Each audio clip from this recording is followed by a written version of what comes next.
वाली सुननी है या अव्यक्तवाणी? है जो सुनेंगे सो सुनेंगे। अव्यक्तवाणी सुनेंगे तो रिसेंट मिलेगी 2-1 दिन की। मुरली पुरानी मिलेगी। 2 फरवरी वाली मिलेगी। 2 फरवरी वाली। हाँ जी हाँ जी हाँ जी। रिसेंट माने क्या? लेटेस्ट। रिसेंट माने 2 फरवरी वाली।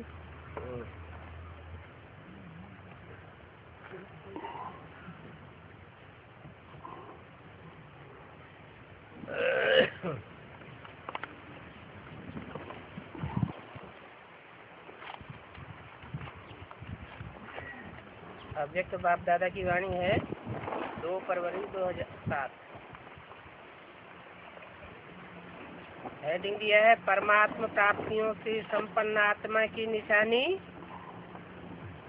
होलीएस्ट, हाईएस्ट और रिचेस्ट।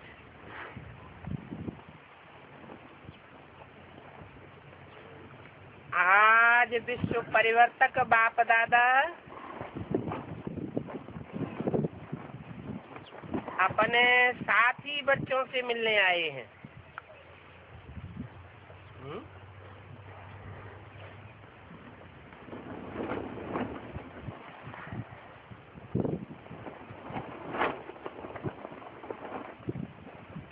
बाप दादा का टाइटल क्या दिया?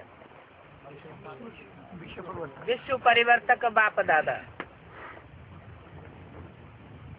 विश्व परिवर्तन करने से पहले ही चले जाते हैं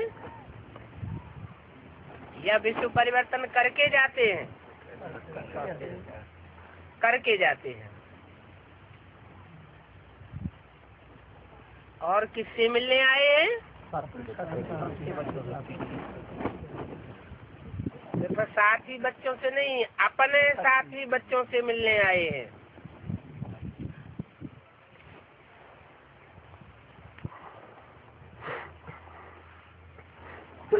हर एक बच्चे के मस्तक में 3 परमात्मा विशेष प्राप्तियां देख रहे हैं।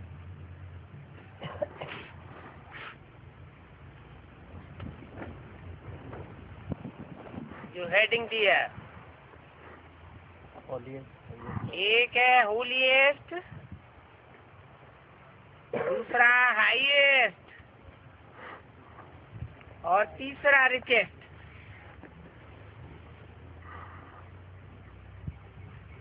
ऐसे साथी बच्चे कौन सी माला के बच्चे होंगे?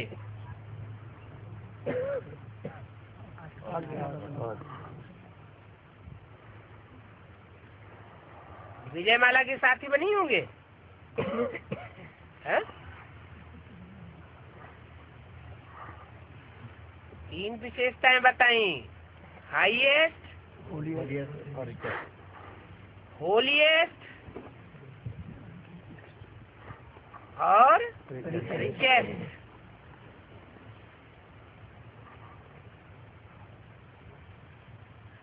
तो विजय माला में कौन सी क्वालिटी नहीं मिलती?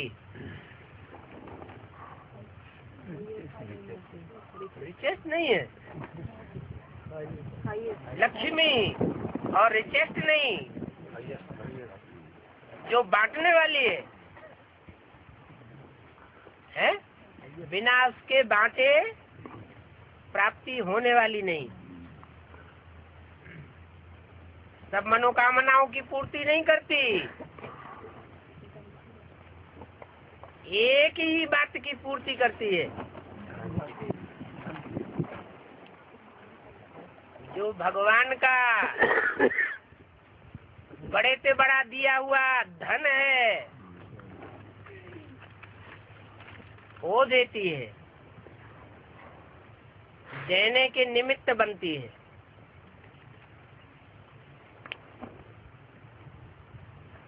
और प्रैक्टिकल जीवन में देने के निमित्त बनती है।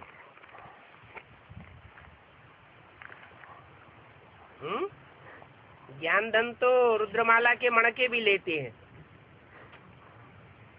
लेकिन प्रैक्टिकल जीवन में लेते हैं क्या? प्रैक्टिकल जीवन बनाते हैं क्या? ज्ञान लेना एक बात और ज्ञान लेकर के धारण करके प्रैक्टिकल जीवन बनाना अलग बात। तो बनाते हैं क्या? रुद्रमाला के मणके प्रैक्टिकल जीवन बनाते हैं क्या? नहीं बनाते। तो देने वाला रिचेस्ट हुआ या लेने वाला रिचेस्ट हुआ? लक्ष्मी ज्ञान धन देने वाली है, इसलिए माता गुरु कहा जाता है।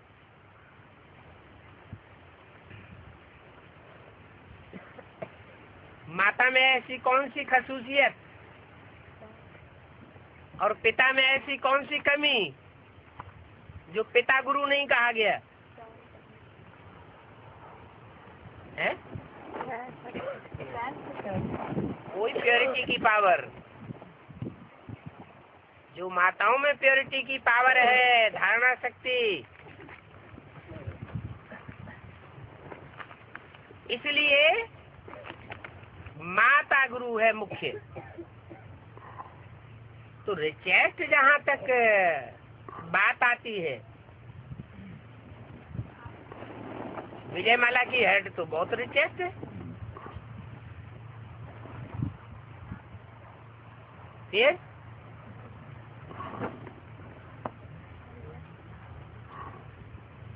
लेकिन बनती कब है रिचेस्ट?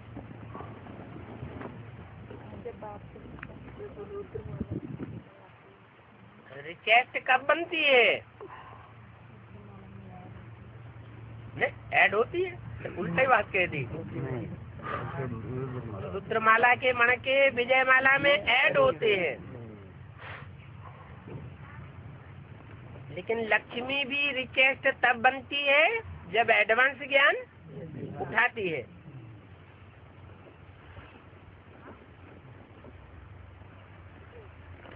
होलीएस्ट भी है। चलो रिचेस्ट भी है,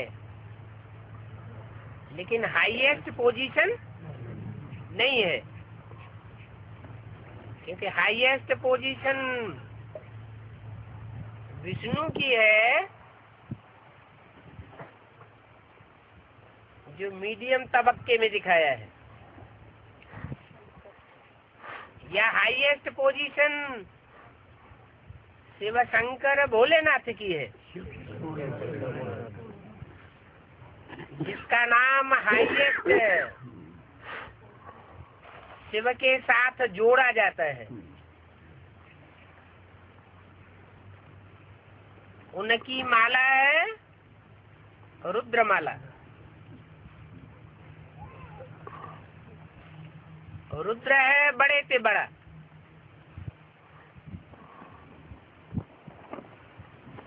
तो साथी बच्चे कौन से हुए? रुद्रमाला में ही साथी बच्चे हैं, जो विजयमाला वालों के भी बीज हैं।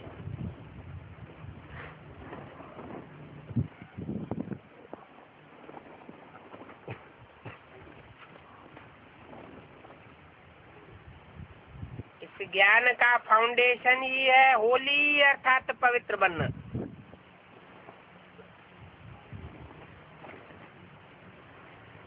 तो हर एक बच्चा होलीएस्ट है।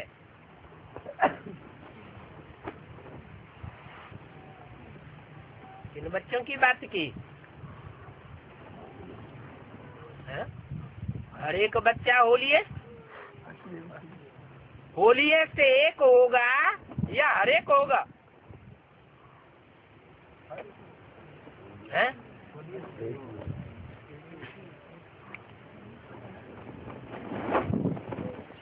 कहते हैं गुड, बेटर, बेस्ट। दो के बीच में तुलना की जाती है तो कहेंगे एक है बेटर,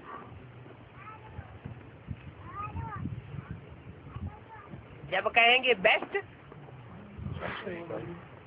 तो एक ही होगा या अनेक होंगे? तो हर एक बच्चा होलीएस्ट कैसे?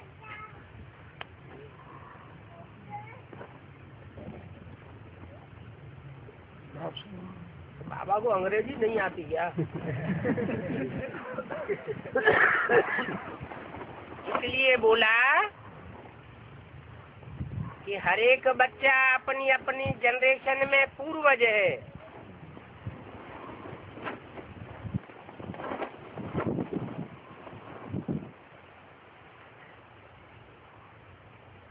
अष्टदेवों में से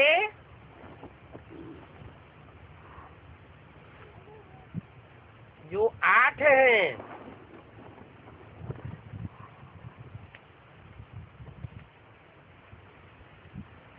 वो अंत में जाकर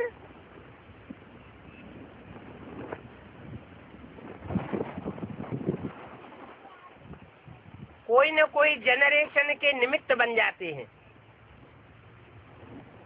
उठाने के। कोई चंद्रवंश का निमित्त बनता है, कोई इस्लाम वंश का निमित्त बनता है,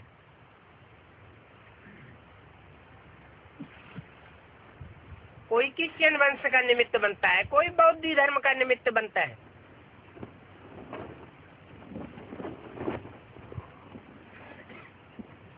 क्योंकि पूर्वज हैं, पहले पहले जन्म लिया है तो उनकी जिम्मेवारी हो जाती है। इसलिए जिस जनरेशन को उठाने के निमित्त बनते हैं, खास अंतिम जन्म में जाकर के उन्हें वहां ट्रांसफर होना पड़ता है।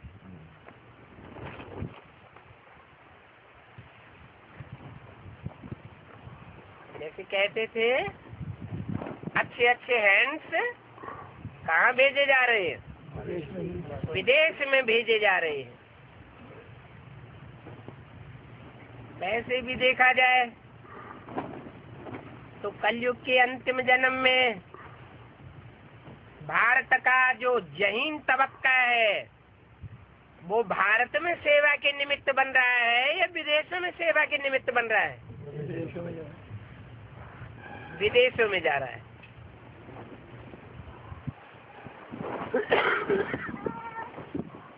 तो बोला हर एक बच्चा होलीएस्ट है। किनके बीच में? अपनी जनरेशन नहीं, वो नहीं अपनी जनरेशन समझते हैं, वो सिर्फ निमित्त बनते हैं। क्या निमित्त बनते हैं? ये जनरेशन का उत्थान हमारे द्वारा होना है तो विश्व कल्याणकारी। क्योंकि 84 जन्मों में ज्यादा साथ किसका दिया है? किसी वर्ग विशेष का साथ दिया है या विश्व कल्याणकारी बाप का साथ दिया है? जन्म जन्म के साथी हैं। इसलिए बोला अपने साथी बच्चों से मिलने आए हैं।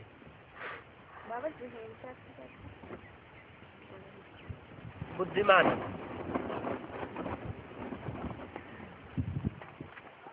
तो हर एक बच्चा होलीएस्ट है। पवित्रता सिर्फ ब्रह्मचर्य नहीं, लेकिन मन, वाणी, कर्म, संबंध, संपर्क में भी पवित्रता हो। मन में कोई भी दुष्ट संकल्प, नेगेटिव संकल्प किसी के लिए ना आवे। वाचा में कोई के प्रति दुर्वासा वाली वाणी न निकले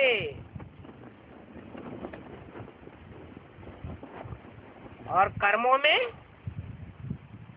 कर्मेंद्रियों से कोई ऐसा कर्म न हो जो दूसरे को दुख दे जावे, और संबंध भी मीठे संबंध हो, कोई के संपर्क मात्र में भी आवे तो उनको खुशी का अनुभव हो, ऐसी पवित्रता धारण करने वाले हो। आप देखो, आप ब्राह्मण आत्माएं हो और साधारण ब्राह्मण आत्माएं नहीं हो, परमात्मा ब्राह्मण आत्माएं हो। आदि मध्य अंत तीनों ही कालों में होली से रहती हो। क्या आदि मध्य जो भी जनरेशन के निमित्त है, उस जनरेशन में, उस जनरेशन के बीच में आप जितने आदि में, मध्य में और अंत में भी, कलयुग के अंत में भी आप जितने पवित्र रहते हो, उतना कोई भी पवित्र नहीं रहता। तीनों ही काल में होलीएस्ट रहते हो। पहले पहले आत्मा जब परम धाम में रहती हो तो वहां भी होलीएस्ट हो। है?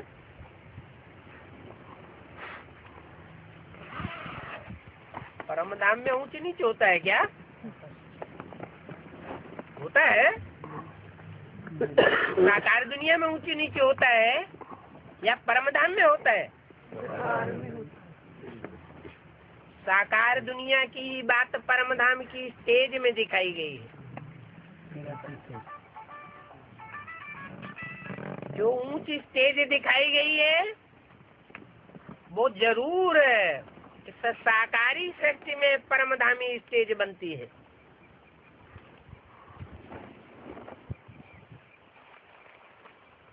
इसलिए बोला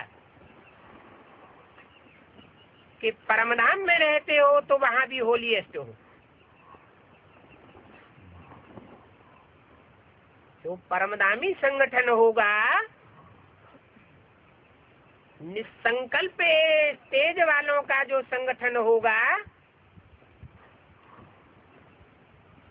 वहां भी तुम ऊंची सीट में होंगे, ऊंचे से ऊंची सीट होगी अपनी अपनी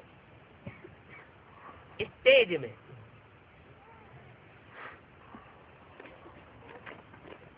फिर जब आदि में आते हो, कहाँ आते हो आदि में?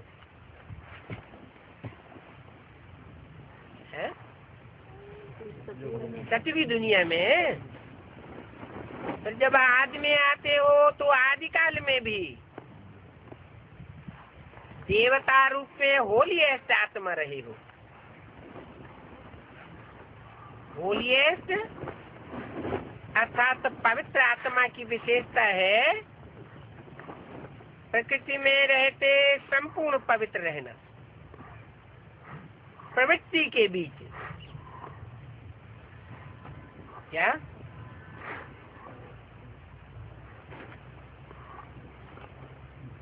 निवृत्ति मार्ग में नहीं, प्रवृत्ति मार्ग के बीच में रहते हुए भी संपूर्ण पवित्र रहना। संपूर्ण पवित्र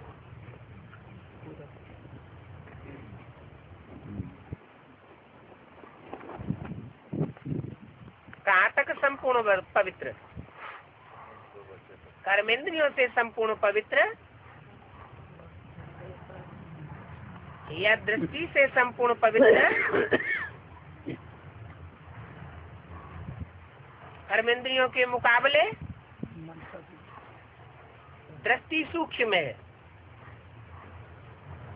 और दृष्टि के मुकाबले वृत्ति सूक्ष्म है। तो कहाँ तक पवित्र रहते हो प्रवृत्ति में रहते?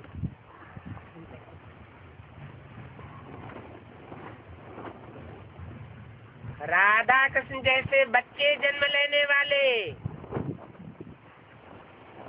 वो कहाँ तक पवित्र होंगे? सृष्टि तक पवित्र होंगे। और आप प्रवृत्ति में रहते संपूर्ण पवित्र, दृष्टि मात्र से भी लूज होने वाले नहीं। कहाँ तक पवित्र? वृत्ति वाइब्रेशन तक पवित्र रहते हो।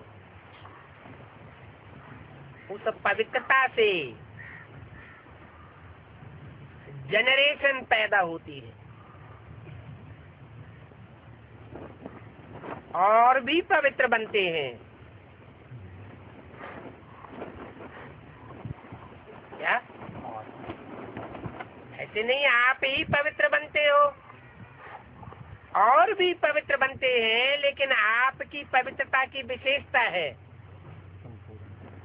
स्वप्न मात्र भी अपवित्रता मन बुद्धि में भी टच नहीं कर सकती।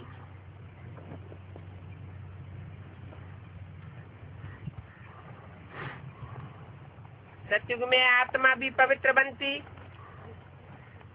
और शरीर भी आपका पवित्र बनता। आत्मा और शरीर दोनों की पवित्रता जो देव आत्मा रूप में रहती है वो श्रेष्ठ पवित्रता है।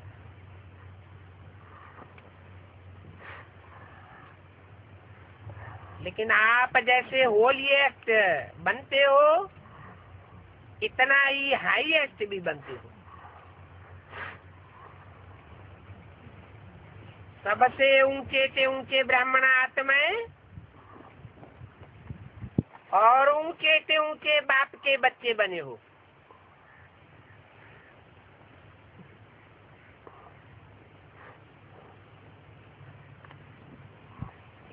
आज में परमधाम में भी हाईएस्ट,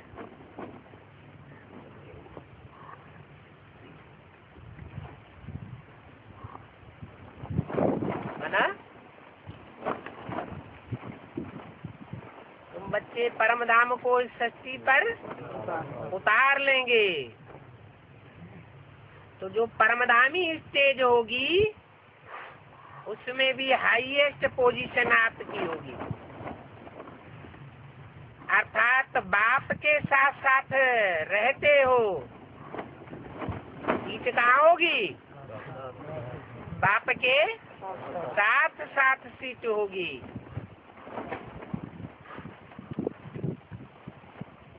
मध्य में भी पूज्य आत्माएं बनते हो।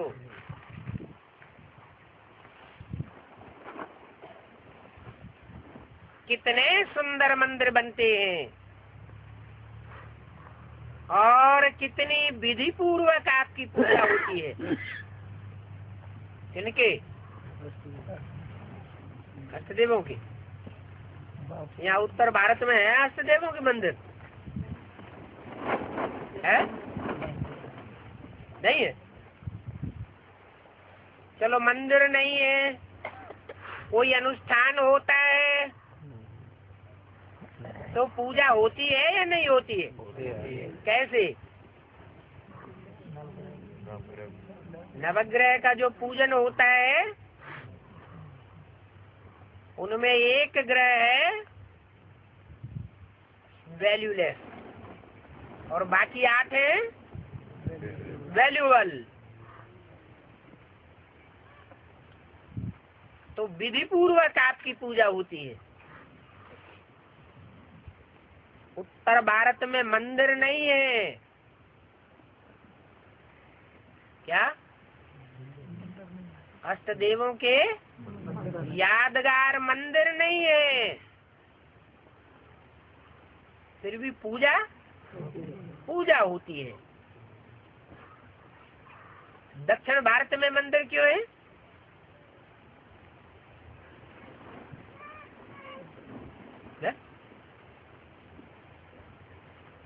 अरे हाँ, क्योंकि बाप विदेशी बनकर आया हुआ है तो बच्चे भी डबल विदेशी बनकर आए हुए हैं। इसलिए दक्षिण भारत है भारत का विदेश।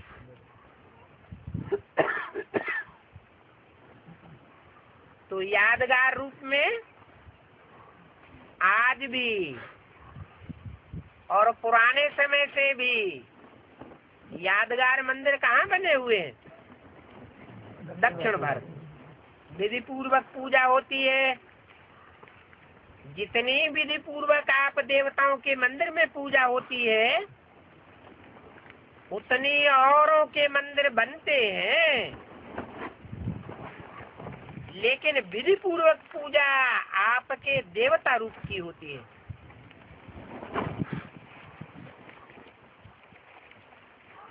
सिद्धि कैसे मिलती है? विधि से सिद्धि मिलती है। तो विधि पूर्वक पूजा किनकी होती है?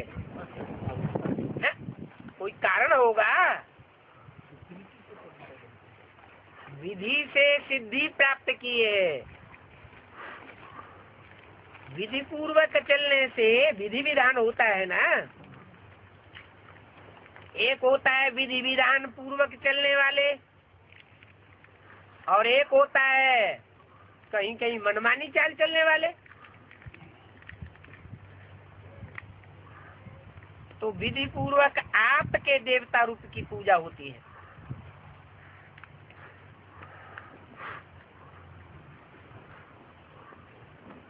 जरूर आपने विधि विधान पूर्वक जीवन सफल किया है, ब्राह्मण जीवन। तो होलीएस्ट भी हो और हाईएस्ट भी हो, साथ में रिचेस्ट भी हो। दुनिया में कहते हैं रिचेस्ट इन दी वर्ल्ड।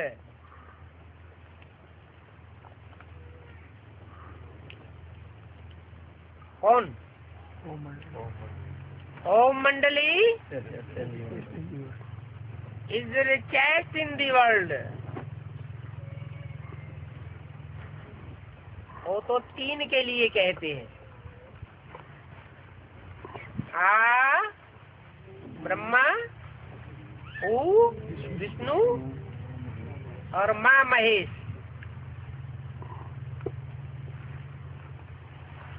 लेकिन आप रिचेस्ट इन दी कल्प है। क्या?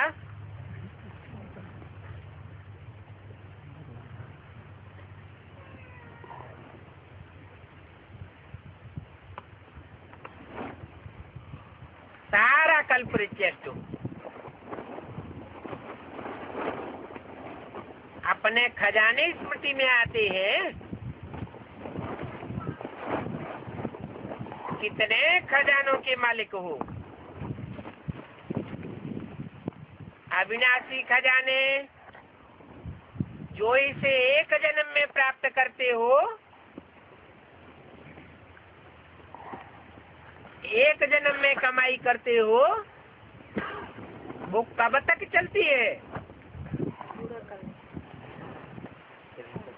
अनेक जन्म चलती है।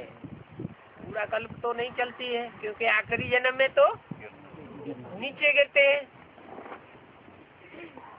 तो एक जन्म तो कम हुआ ना, लेकिन अनेक जन्म कमाई चलती है। और कोई का भी खजाना अनेक जन्म नहीं चलता, सिवाय किसके? अष्ट देवों। लेकिन आपके खजाने आध्यात्मिक हैं। आध्यात्मिक आदि माने अंदर, आत्मिक माने आत्मा के अंदर के खजाने हैं। कोई को खजाने मिलते हैं शरीर में, कहीं शरीर से राजा के यहाँ जन्म लिया,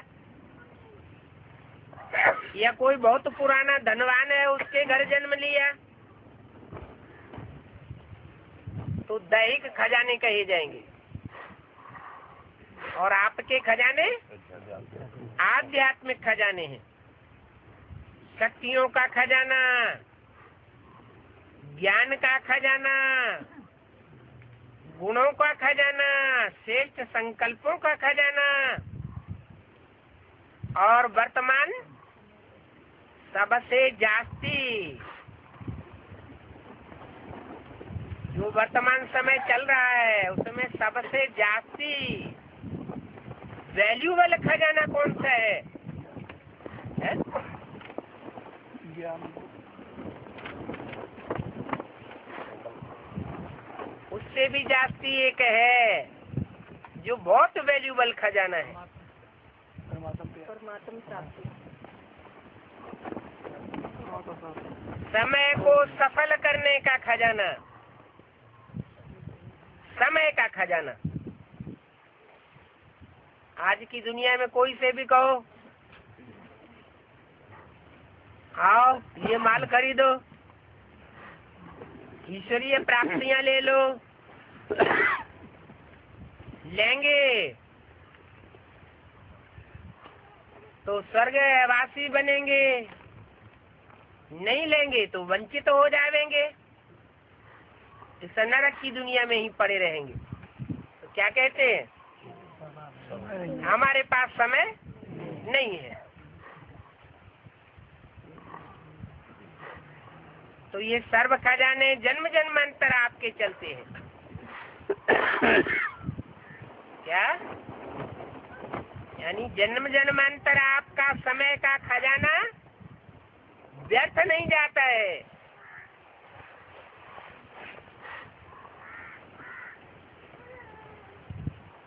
जो संगम युग में शूटिंग होती है वो शूटिंग जन्म जन्मांतर की बन जाती है। यहाँ ब्राह्मणत्व के जीवन में जो समय बर्बाद नहीं करते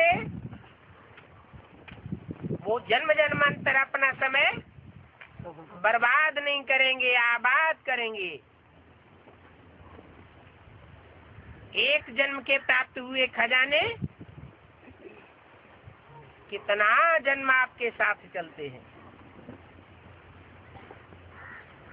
क्योंकि सर्व खजानों के दाता परमात्मा बाप द्वारा आपको प्राप्ति होती है।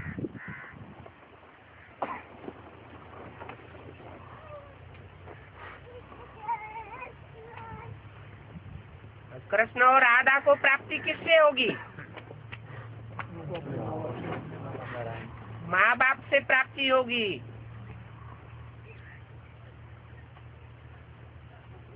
उनको देह का बाप कहेंगे या आत्माओं का बाप कहेंगे?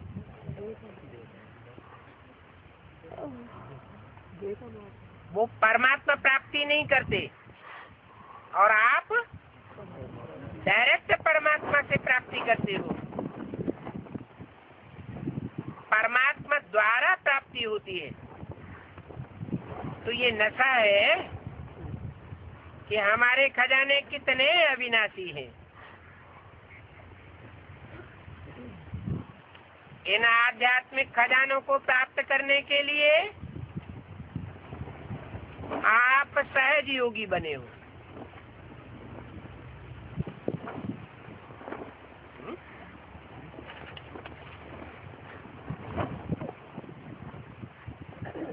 आप ही सहज योगी क्यों बने हो?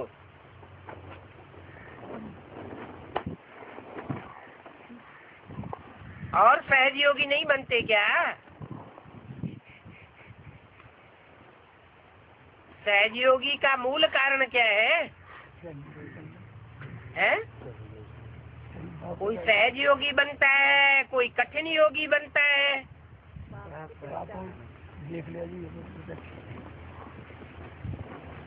अच्छा, 8 ही देख पाते हैं और कोई नहीं देख पाते है?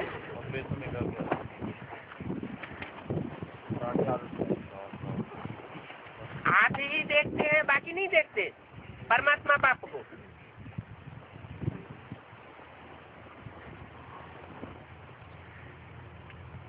सहज योगी,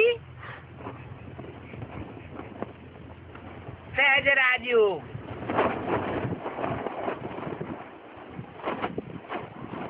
का मूल क्या है? सहज कब होता है और कठिन कब हो जाता है? प्रेम हो तो तथाकथित ब्राह्मणों को कठिन क्यों है? निरंतर याद भी कैसे होती है?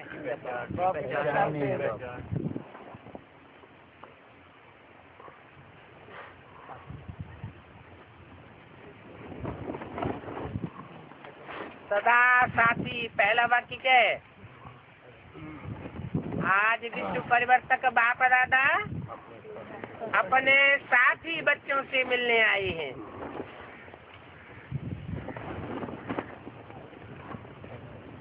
साथ निभाने वाले हैं।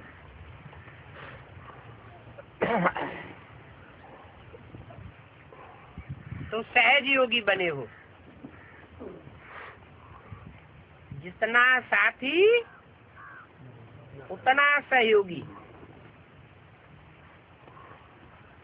या उल्टा भी कर दे, जो योगी तो सहयोगी, जो जितना सहयोगी वह उतना योगी। सहयोग किया ही जाता है तन से, मन से, धन से। तो कहते हैं जहाँ हमारा तन होगा वहाँ हमारा मन होगा। मन स्वतः ही सहज ही योग युक्त हो जाएगा। जहाँ हमारा धन होगा वहाँ हमारा मन होगा। सारे जीवन की कमाई कोई कारखाने में लगा दे और फिर चला जाए योग लगाने महात्मा के पास, तो मन कहाँ भागेगा? कारखाने में भागेगा।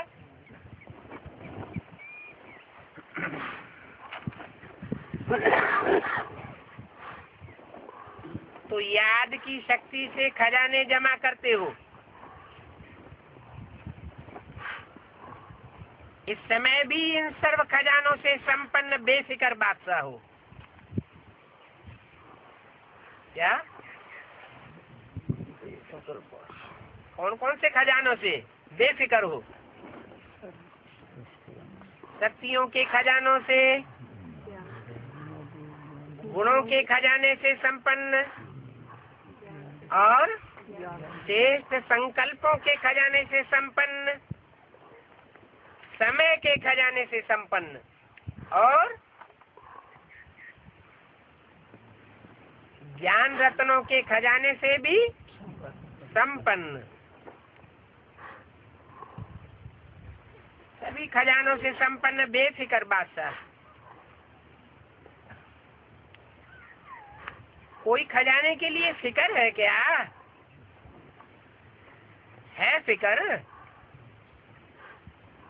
क्योंकि ये खजाने जो है इनको न चोर लूट सकता है और न राजा खा सकता है। क्या? राजकाज की मशीनरी होती है ना, इनकम टैक्स है,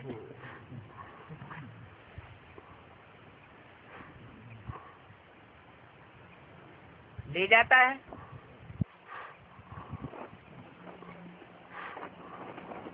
सरकारी ढेर ऐसे महकमे हैं जो खलास कर देते हैं।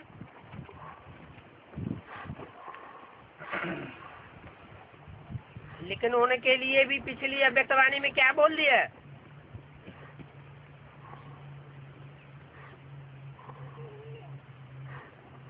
जैसे कोई की सारी संपत्ति राज्य अधिकारी हड़प कर लेते हैं,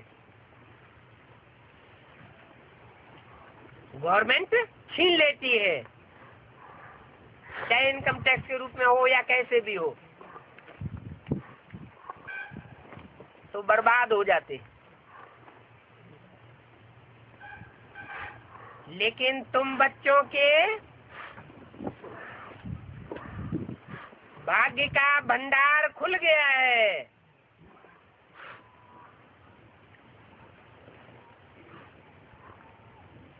और इतना भंडार खुल गया है कि कोई कमी आने वाली नहीं है।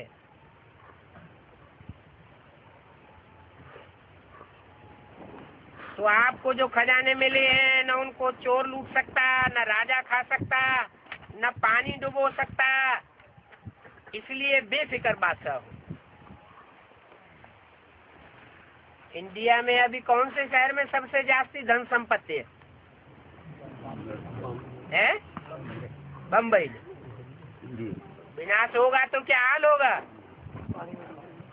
सारी बम्बई पानी में डूब जाएगी।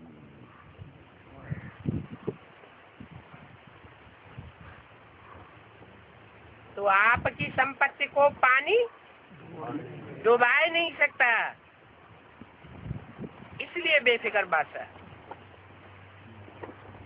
तो ये खजाने सदा स्मृति में रहते हैं।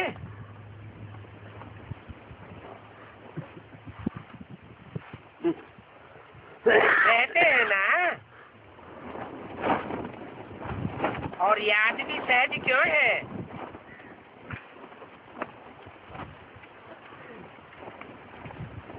क्योंकि सबसे ज्यादा याद का आधार होता है। क्या होता है याद का आधार? अरे स्नेह भी किस आधार पर होता है? क्या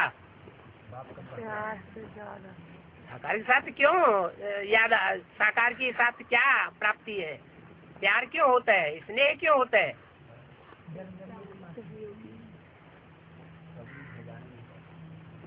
क्योंकि सबसे ज्यादा याद का आधार होता है एक संबंध। क्या? संबंध जोड़ना और संबंधों को निभाना।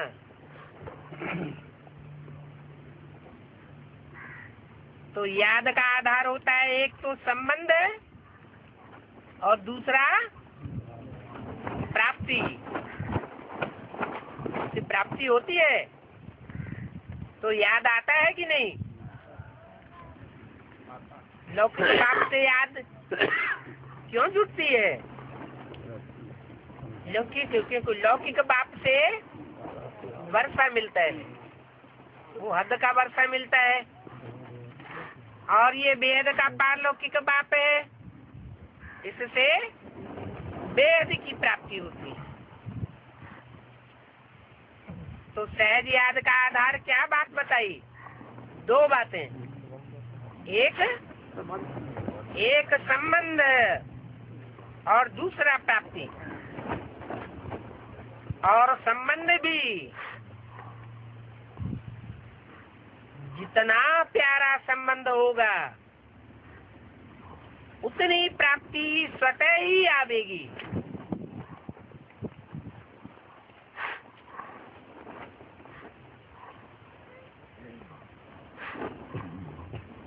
और अंत तक आवेगी। कौन सा प्यारा संबंध होता है? जो अंत तक याद आती है।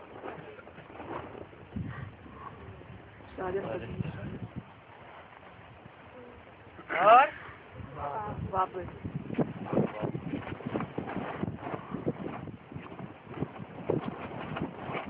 पक्का बताओ। माँ भी याद आ जाती, नानी भी याद आ जाती।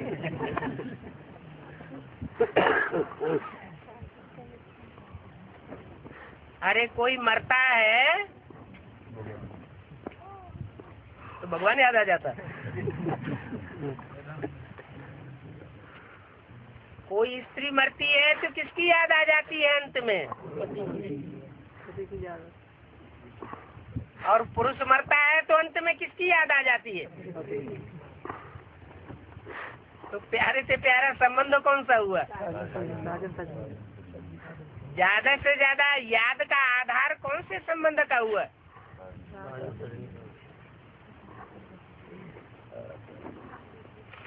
तो बताया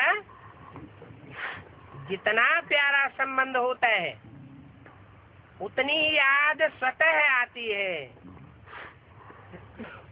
याद करना नहीं पड़ता। संबंध जुटा और स्वतः ही याद आती है, क्योंकि संबंध में स्नेह समाया हुआ है। और जहाँ स्नेह होता है तो स्नेही को याद करना कोई मुश्किल बात नहीं होती है। याद करना मुश्किल होता है या भूलना मुश्किल होता है। कोई की कोई से लगन जुट जाए, लागत लग जाए, कहते ना, तो याद भूले नहीं भूलती, भूलना मुश्किल हो जाता है। तो बाप ने सर्व संबंध का आधार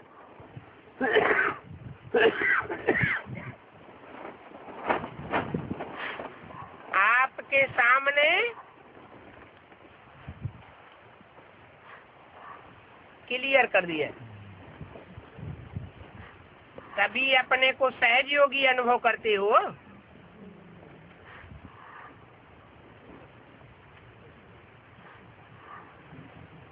बा मुश्किल योगी हो? सहज है कि कभी सहज होता है और कभी मुश्किल अनुभव होता है। जब बाप को संबंध और स्नेह से याद करते हो तो याद मुश्किल नहीं होती। और प्राप्तियों को याद करो। सर्व प्राप्तियों के दाता ने आपको सर्व प्राप्तियां कराई दी, तो अपने को सर्व खजानों से संपन्न अनुभव करते हो। खजानों को जमा करने की सहज विधि भी बाप दादा ने सुनाई। जो भी अविनाशी खजाने हैं उन सभी खजानों की प्राप्ति करने की विधि है बिंदी।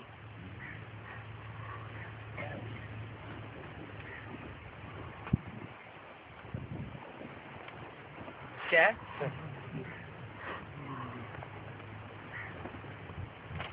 जैसे विनाशी खजानों में भी बिंदी लगाते जाओ तो बढ़ोतरी होती है कि नहीं?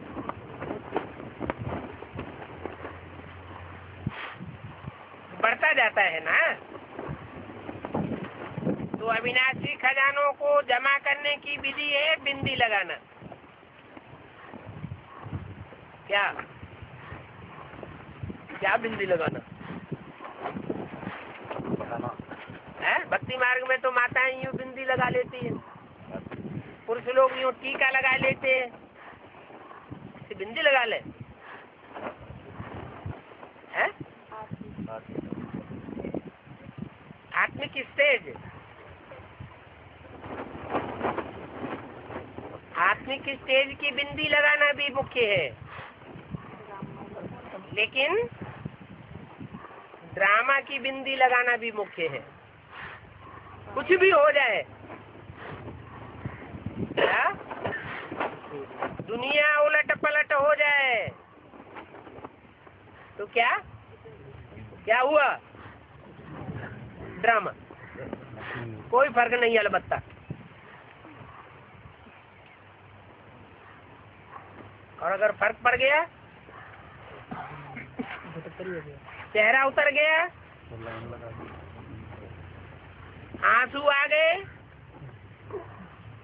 डिप्रेशन आ गया, तो कहेंगे बिंदी लगाई। 3 बिंदियां हैं।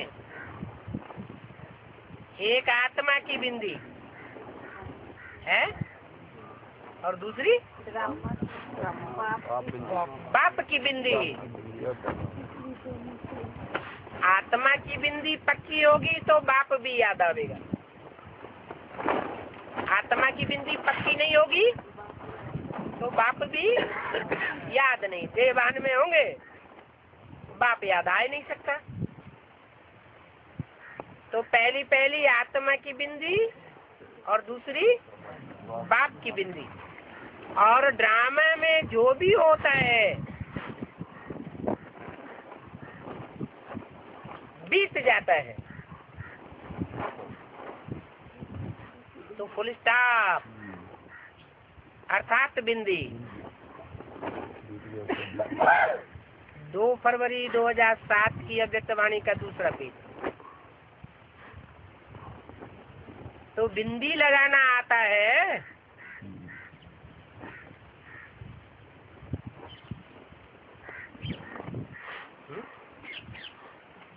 पहले से सब बातें बता देते हैं क्या? बिंदी लगाना आता है। सबसे ज्यादा सहज मात्रा कौन सी है? बिंदी लगाना ना। तो आत्मा बिंदी हूँ, बाप भी बिंदी है।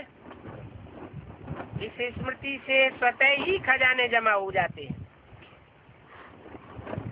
तो बिंदी को सेकंड में याद करने से कितनी खुशी होती है। ये सर्व खजाने आपके ब्राह्मण जीवन का अधिकार हैं। क्योंकि बच्चे बनना अर्थात अधिकारी बनना, और विशेष 3 संबंध का अधिकार प्राप्त हो जाता है।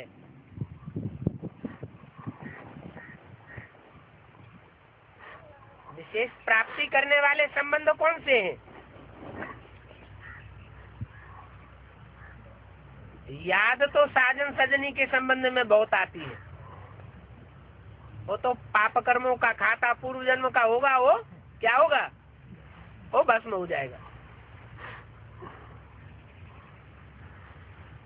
जाती याद आएगी तो क्या होगा? रिजल्ट क्या आवेगा? योग अग्नि में पाप भस्म हो जाएंगे। लेकिन प्राप्ति क्या होती है? उसके लिए संबंध कौन से हैं? बाप, टीचर और सदगुरु। तो 3 विशेष संबंधों का 3 अधिकार प्राप्त होता है। परमात्मा को बाप भी बनाया है, शिक्षक भी बनाया है और सदगुरु भी बनाया है। इन तीनों संबंध से पालना, पढ़ाई से सोर्स ऑफ इनकम। पालना कौन से संबंध से? बाप के संबंध से। पढ़ाई से सोर्स ऑफ इनकम और सतगुरु द्वारा वरदान मिलता है। कितना सहज वरदान मिलता है, क्योंकि बच्चे का जन्म सिद्ध अधिकार है बाप के वरदान प्राप्त करने का।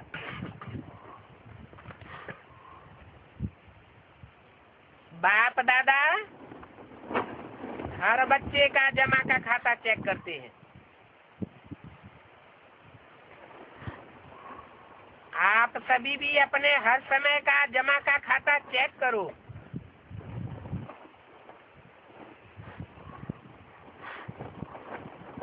जमा हुआ व नहीं हुआ, उसकी विधि है। जो भी कर्म किया,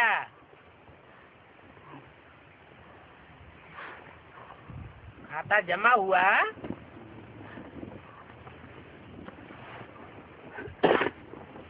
या घाटा हुआ,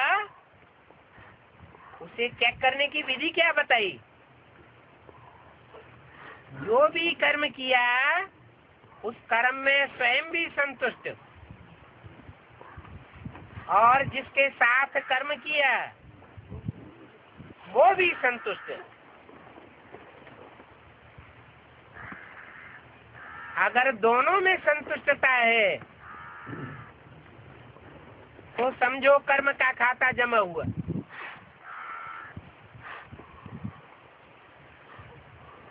और स्वयं असंतुष्ट हो गए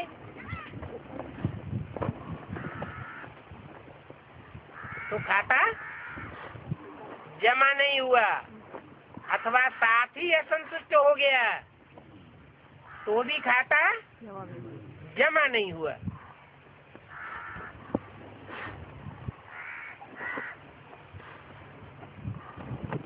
तो देखो, अगर स्वयं में जिससे संबंध है उसमें संतुष्टता नहीं आई तो जमा नहीं होता है। बाप दादा सभी बच्चों को समय की सूचना भी देते रहते हैं।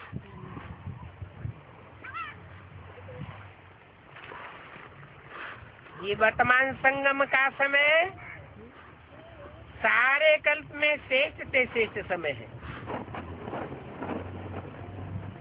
क्योंकि ये संगम ही श्रेष्ठ कर्मों के बीज बोने का समय है।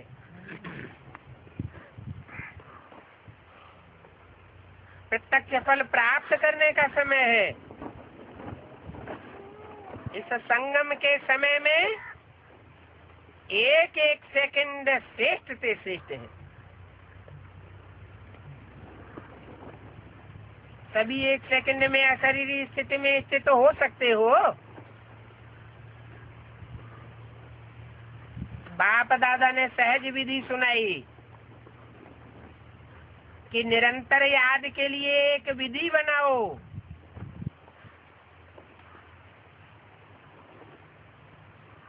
सारे दिन में 2 शब्द भी बोलते हो और अनेक बार बोलते हो। वो 2 शब्द है मैं और मेरा। तो जब मैं और मेरा शब्द बोलते हो तो बाप ने परिचय दिया है कि मैं आत्मा हूँ। तो जब भी मैं शब्द बोलते हो तो याद करो कि मैं कौन। अकेला मैं नहीं सोचो, मैं आत्मा हूँ, ये साथ में सोचो।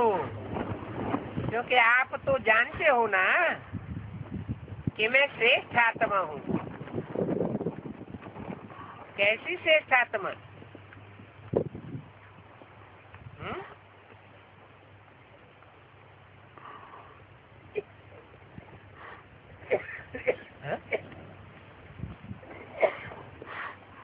वर्तमान समय में जो भी ब्राह्मण हैं वो सब अपने को श्रेष्ठ आत्मा ही समझते हैं। लेकिन कैसी श्रेष्ठ आत्मा? गुण वाली। लक्ष्मी भी क्या सोचती है? हैं? लक्ष्मी भी सोचती है मैं श्रेष्ठ आत्मा हूँ।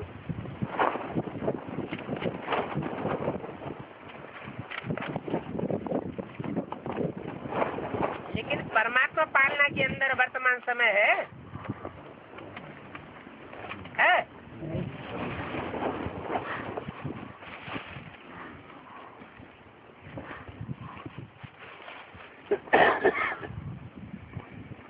जगदम्बा भी क्या सोचती है? श्रेष्ठ आत्मा हूँ। लेकिन पास्ट में या वर्तमान समय में? पास्ट में कहेंगे मैं श्रेष्ठ आत्मा हूँ। कौन? जगदम्बा। वर्तमान समय क्यों नहीं कहेगी? हाँ, आप जानते हो कि आप श्रेष्ठ आत्मा क्यों हो? क्योंकि प्रैक्टिकल परमात्मा पालना के अंदर रहने वाली आत्मा हो।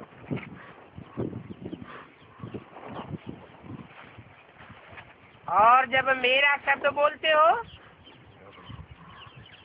तो मेरा बुद्धि में कौन आता है? एक बाबा, दूसरा न कोई।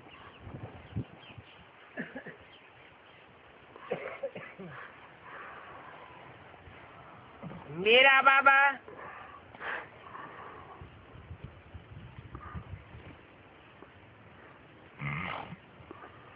अपना आ जाता है। कोई संगी साथी मेरा नहीं, मेरा बाबा। एक बाबा, दूसरा न कोई।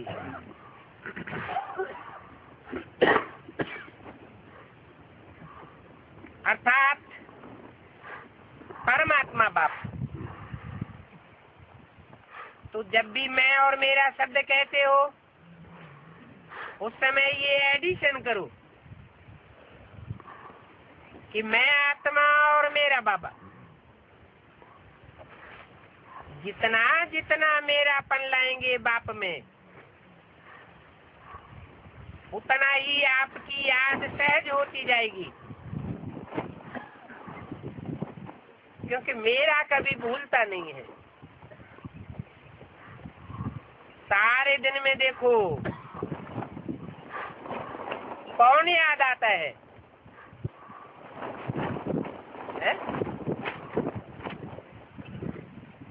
सारे दिन का रिजल्ट देखो, चेकिंग करो कि सारे दिन में जो भी याद आते हैं वो कौन याद आते हैं? जिनमें मेरापन लगा हुआ है वो याद आते हैं। मेरा ही याद आता है ना। तो इस विधि से सहज निरंतर योगी बन सकते हो। बाप दादा ने हर बच्चे को समान की सीट पर बिठाया है। ये समान की लिस्ट अगर स्थिति में लाओ तो कितनी लंबी है, क्योंकि समान में स्थित है तो देहभान आ नहीं सकता। या तो देहभान होगा या समान होगा। समान का अर्थ ही है स्व अर्थात आत्मा का श्रेष्ठ स्मृति का स्थान। तो सभी अपने समान में स्थित हैं। जितना समान में स्थित होंगे उतना क्या रिजल्ट होगा?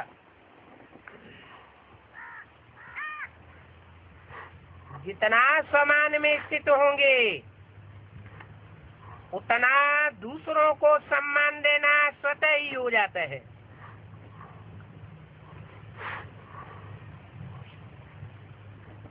मना देवान वाला दूसरे का अपमान जरूर करेगा। जितना जितना देहंकारी होगा उतना दूसरों का अपमान करेगा, और जितना जितना आत्माभिमानी होगा उतना दूसरों का सम्मान जरूर करेगा। तो समान में स्थित रहना कितना सहज है। तो देखो कि सभी खुशनुमा रहते हैं,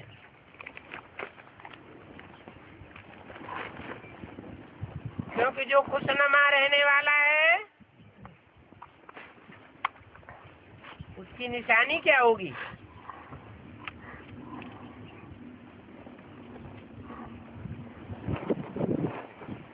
खुद खुशनुमा रहने वाला दूसरे को भी खुशनुमा बनाए देता है। बाप दादा सदा कहते हैं कि सारे दिन में खुशी कभी नहीं गमाओ। क्यों? खुशी ऐसी चीज है जो एक ही खुशी में हेल्थ, वेल्थ और हैप्पी समाई हुई है। खुशी नहीं तो जीवन नीरस हो जाता है। खुशी कोई कहा जाता है, खुशी जैसा कोई खजाना नहीं, खुशी जैसी खुराक नहीं।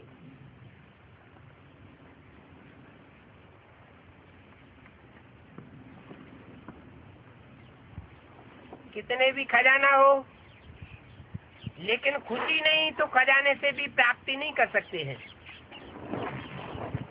खुशी के लिए कहा जाता है खुशी जैसी खुराक नहीं, तो वेल्थ भी है खुशी, और खुशी हेल्थ भी है,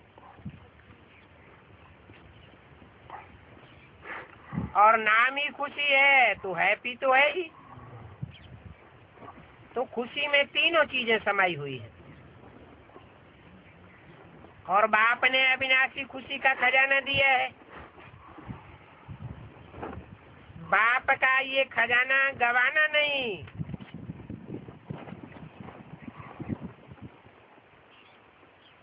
तो सदा खुश रहेंगे।